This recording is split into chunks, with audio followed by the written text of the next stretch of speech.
Bapak Ibu yang saya hormati, malam ini kita bersyukur kepada Allah. Kalau tidak salah kita ini sudah masuk di tanggal 12 bulan Syakban. Kalau orang Bugis bilang bulan Roe. Bulan. Karena insya Allah berdasarkan keputusan dari Nahdlatul Ulama, nisfu Syakban ini jatuhnya pada malam Minggu tanggal 15. Berarti kalau malam Minggu tanggal 15, sekarang malam Kamis tanggal 12. Dan kita bersyukur malam ini kita dapat hadir dalam rangka Isra dan Mi'raj, dalam rangka Syakbanan, dalam rangka penutupan pengajian sementara menjelang bulan suci Ramadan. Mudah-mudahan kehadiran kita di malam ini dalam rangka kita bersyukur kepada Allah, karena Allah berikan kita kekuatan iman Islam, Allah berikan kita kesehatan jasmani dan rohani, Allah berikan kita malam ini panjang umur, sehingga malam ini kita bisa hadir di tempat di masjid yang mulia ini dalam rangka kita mencari ridha Allah Subhanahu wa ta'ala. Syukur yang berikutnya kita kepada Allah bahwa kemarin pada tanggal 14 Februari 2024, kurang lebih baru 1 minggu, kita rakyat Indonesia telah ikut serta dalam rangka pesta demokrasi, dalam rangka pemilihan umum. Alhamdulillah, pemilihan umum di kita, baik pilpres, pilcaleg, dan pemilihan DPD untuk tingkat pusat sampai kepada kabupaten, alhamdulillah dengan izin Allah, dengan pertolongan Allah, dengan kehendak Allah, bahwa pemilu berjalan dengan kondusif, pemilu berjalan dengan aman, pemilu berjalan dengan sukses. Alhamdulillah. Nah, sekarang saya mau tanya kepada bapak-bapak dan ibu-ibu, jangan ada yang ngobrol, jangan ada yang ngobrol, jangan kemudian nanti jangan ada yang salah paham, karena sekarang banyak wacana yang berkembang, banyak suara-suara sumbang yang kagak ngenakin. Saya mau jelasin kepada bapak-bapak dan ibu-ibu, kemarin tanggal 14 Februari 2024 yang sudah boleh milih, yang sudah punya hak suara untuk mencoblos, kemarin pada ikut pemilu enggak? Yang miskin ngikut enggak? Yang kaya ngikut enggak? Yang punya pejabat ngikut enggak? Yang punya jabatan, punya pangkat ikut enggak? Yang geblek, yang tolol ngikut enggak? Yang pinter pada ngikut enggak? Ustadz, kiai, guru ulama, kiai, habaib ngikut enggak? Berarti kita semua terlibat dalam urusan politik. Betul ibu? Betul? Ayo ibu kalau balik, saya doain biar lagi besok kami lagi. Ntar baru ngomong sampah. Karena kemarin Kamis kan libur pengajian, insya Allah sampai jam 2:30 baru pulang pengajian.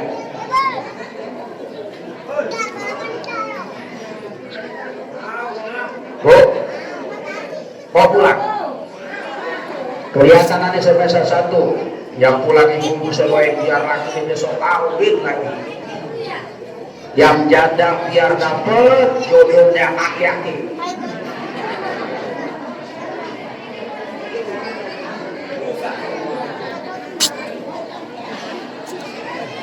Yang duda biar dapat jodoh nenek-nenek.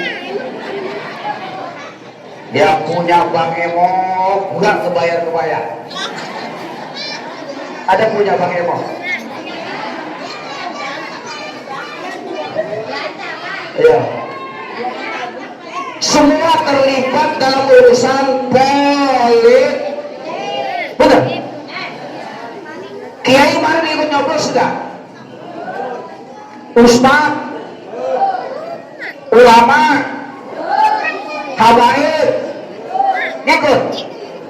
Karena kita orang yang berkehidupan beragama yang tidak bisa dipisahkan dari politik. Agama itu tidak bisa dipisahkan dari politik. Politik itu tidak bisa dipisahkan dari agama. Kenapa? Kalau orang yang berpolitiknya punya agama, berpolitiknya santun. Benar? Berpolitiknya nggak ugal-ugalan. Berpolitiknya nggak semaunya. Berpolitiknya nggak asal jadi. Mau halal, mau haram, mau nyenangin orang, mau kagak, mau pengen tersinggung orang, mau kagak, mau nipu, mau khianat, mau dapur, mau kagak, nggak jadi urusan. Kenapa? Karena yang berpolitiknya nggak beragama. Paham bu? Hebat. Iya, jangan ada selentingan guru di majelis taklim, di tempat pengajian nggak boleh bicara politik. Sekarang kita buka, biar ibu pada tahu. Kalau tadi bapak-bapak dan ibu-ibu masih belum paham, kita semua terlibat di politik karena urusan agama tidak bisa dipisahkan dari politik. Kenapa? Ulama, para kiai, para habaib berjuang untuk kepentingan politik karena ada perintah hubul watan minal, hubul watan minal. Ini sedang kering. Ngaji ngomong-ngomong urusan politik. Rasulullah itu dakwahnya urusan politiknya dari masjid ke masjid. Makanya baca sejarah Rasul. Kalau Bapak Ibu mau tahu, baca dalam kitab Qisasul Anbiya. Di sana dijelaskan bagaimana berpolitiknya Rasulullah. Bagaimana berpolitiknya Abu Bakar, Umar, Utsman dan para sahabat lainnya. Bagaimana cara berpolitiknya itu dari masjid ke masjid. Pernah dengar nggak jamaah Babul Inayah, bapak-bapak dan ibu-ibu yang lebih pintar dari saya? Pernah nggak dengar sejarah Rasulullah punya istana? Ada? Ada nggak Rasulullah punya istana? Kalau di sini kan ada istana presiden, betul? Indonesia di Jakarta ada istana presiden, di Bogor juga ada istana. Abu Bakar punya nggak istana? Umar, Utsman, Ali, perjuangannya dari masjid ke masjid. Biar tahu ada pengajian yang mau bubar, ngaji urusan politik, orang nggak paham sejarah. Makanya kita terlibat dalam politik, kita berpikir sederhana aja. Kemarin kita pada nyoblos urusan politik, urusan apaan? Ayo, lah kalau kita nggak tahu politik, nanti kita digeblek-geblekin sama politik, dibohong-bohongin. Kalau nanti yang pegang politiknya para bajingan, ini negara dibikin bajingan. Paham nggak? Dulu amat, besok habis lebaran Ustaz Zakaria saya mau suruh ngisi lagi ngaji tuh kagak jadi masalah. Ibu, sebelum emang saya ngajar di sini doang. Lah ini maksudnya biar ngerti, biar paham. Wahyu Utsman di mana-mana tadi ngomong politik, saya belajar sejarah. Saya dari pesantren, saya dari sekolahan, belajar sejarah Qisasul Anbiya, belajar sejarah Siratun Nabawiyah, belajar sejarah tentang bagaimana perjuangan agama. Sekarang saya mau tanya, Bapak dan Ibu yang saya hormati, kalau saya nanti lupa nih ngodok duit, nanti saya minjem sama panitia. Saya tanya, siapa orang yang pertama mencetuskan bikin lambang negara, burung Garuda, burung Raja Wali yang terkenal dengan lambang negara Garuda Pancasila? Saya tanya dulu. Ayo siapa? Bapak sekali tahu? Bu, Bu, udah sekarang sih dengerin. Jangan ngobrol, jangan nanti pulang nanti salah lagi ceritanya. di anak-anak muda nih. Tahu nggak? Ini saya lagi pencerahan biar ngerti, biar paham. Jangan ada guru ngomong ngajarin politik begini-begini, guru katanya bukan ngaji. La ilaha illallah. Orang bagaimana ibadah mau bisa tenang, sholat bagaimana bisa tenang, puasa bagaimana bisa tenang, urusan ikhtiar dari gimana bisa tenang. Kalau negaranya yang pegang politiknya, yang jadi DPR MPR-nya, yang jadi presidennya bajingan, tenang nggak? Ayo, nanti baru bicara yang lain dulu. Ayo kira-kira siapa itu? Ayo, anak muda kalau menebak saya kasih gocap. Siapa yang bikin lambang Garuda Pancasila? Ayo. Baru jam setengah 11 kurang 10, masih lama atau jam setengah 3? Lah, pengaji Nabil kuat dia zikir sampai jam setengah 4. Lagi penutupan pengajian di rapel. Wah, itu sih pusat terus deh. Ibu bapak yang saya hormati, setelah negara ini merdeka, Indonesia merdeka, itu belum ada lambang negara Pancasila kita. Apa lambang negara kita? Akhirnya Presiden Soekarno bikin sayembara, siapa yang kira-kira mampu bikin lambang negara. Dari sekian banyak orang, termasuklah di dalamnya Muhammad Yamin, kemudian Sultan Syarif Abdul Hamid Al-Qadri, dan yang lainnya, bikinlah itu lambang negara. Kemudian setelah dibikin lambang negara, dibentuklah panitia, maka panitia menseleksinya dari orang-orang yang mengikuti sayembara yang bikin lambang negara. Singkat cerita, akhirnya diterimalah 2 orang yang bikin lambang negara itu. Yang pertama Sultan Syarif Abdul Hamid Al-Qadri, yang kedua Muhammad Yamin. Setelah yang 2 itu diseleksi lagi oleh panitia, maka panitia sepakat untuk lambang negara yang terpilih adalah lambang negara yang dibuat, yang diajukan oleh Sultan Syarif Abdul Hamid Al-Qadri dari Kalimantan Barat, dan ketika itu dia menduduki jabatan sebagai Menteri Pertahanan dan Keamanan. Akhirnya resmi lambang negara kita itu burung Raja Wali yang diganti dengan nama Garuda Pancasila. Yang di bawah kakinya itu ada bendera merah putih. Akhirnya usul punya usul, jangan sampai pakai bendera merah putih, cukup dengan lambang putih saja. Setelah mau ketok palu, ulama dari Masyumi, ketika itu ulama Masyumi yang megang tampuk kekuasaannya pada Kiai Haji Nur Ali. Kiai Nur Ali Kiai bukan, ulama bukan, wali bukan, kok berpolitik? Ayo, demi apa? Demi bangsa dan negara.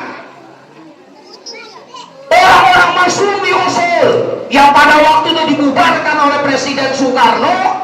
Kalau Masyumi mayoritas pemimpin partai itu adalah ulama, habaib, dan para kiai. Karena ini terlalu banyak ulama dan kiainya, maka ketika itu Soekarno bubarkan Masyumi sebagai FPI yang dibubarkan oleh Jokowi. Paham? Ayo, jangan ngaji bubar. Haji Usman ngajarin politik mulu. Ayo sekarang yang pulang, saya doain. Ayo bapak-bapak biar buruk punyanya. Akhirnya begitu pas mau ketok palu panitia, dari Masyumi, ulama dari Masyumi, kiai dari Masyumi, usul. Ini gambar Raja Wali, jangan gambarnya gambar tangan manusia.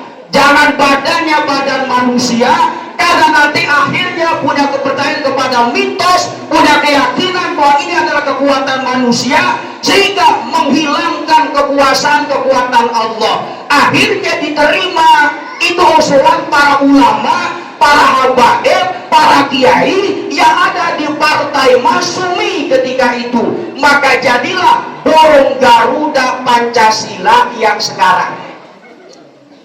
Lalu siapa itu? Sultan Syarif Abdul Hamid Al-Qadri.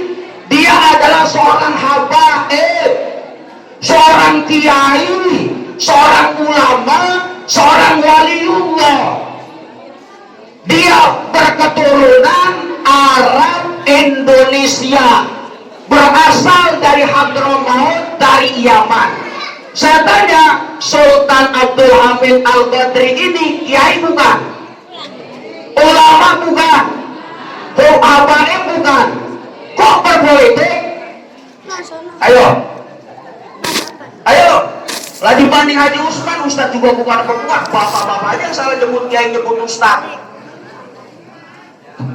Ayo dah. Kemarin yang jadi presiden Gus Dur kiai bukan? Ulama bukan? Berpolitik? Kiai Hamzahas kiai bukan? Ulama bukan? Berpolitik? Yang megang partai P3 dulu, partai masih 3, Dr. Profesor Kiai Idam Khalid kiai bukan? Ulama bukan? Kok berpolitik? Kita di kampung apa nggak ngerti, apa nggak paham. Ayat banyak menjelaskan tentang politik. Di antaranya mana? Ya ayyuhalladzina amanu atiullaha wa atiur rasul wa ulil amri minkum fa in tanaza'tum bi syai'in farudduhu ila Allahi wa rasul. Itu ayat tentang politik. Mestinya berterima kasih kalau ada guru yang ngajar, ada kiai, ada habaib, ada ulama ngajarin politik. Jadi kita nggak buta politik, pada akhirnya kita dimakan politik.